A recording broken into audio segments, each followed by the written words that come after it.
Vous êtes de droite, et vous ne savez pas encore pour quel candidat voter pour les élections européennes de ce dimanche 9 juin? Mais quel est vraiment le fameux vote utile? Regardons ensemble les 3 choix possibles. François-Xavier Bellamy des LR, Marion Maréchal de Reconquête, Jordan Bardella du Rassemblement National.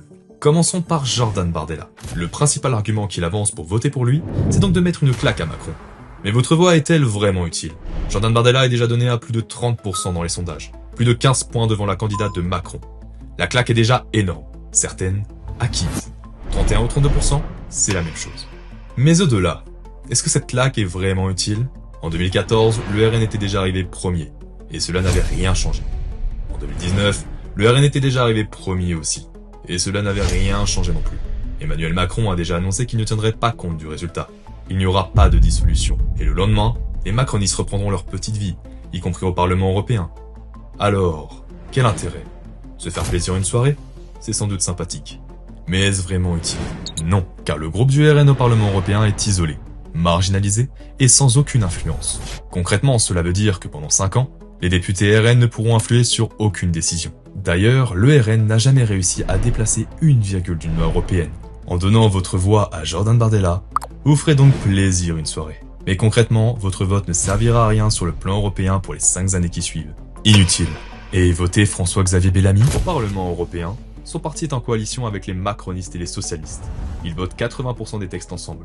Et en plus, c'est son parti qui gouverne l'Europe depuis 40 ans. Savez-vous qu'Ursula von der Leyen est membre du même parti européen que LR et Bellamy? C'est même la candidate officielle de ce parti pour retourner à la présidence de la Commission. Voter LR, c'est donc voter von der Leyen. C'est continuer la même politique. Et le pire, c'est qu'en votant Bellamy, vous allez faire élire sa 8e de liste Nathalie Collin, gravement compromise avec des islamistes turcs. Enfin, voter Bellamy, c'est donner sa voix à Macron. De nombreux articles de presse annoncent déjà un accord entre les LR et Macron au lendemain des élections européennes, et un candidat unique en 2027. Vous voulez voter pour ça? Inutile. Et Marion Maréchal. Son parti Reconquête est membre du groupe des conservateurs, ECR, un groupe influent avec 17 alliés européens, dont 4 qui gouvernent déjà dans leur pays, dont bien sûr Meloni en Italie. Et en plus, le Hongrois Viktor Orban a annoncé que ses élus allaient venir renforcer encore ECR.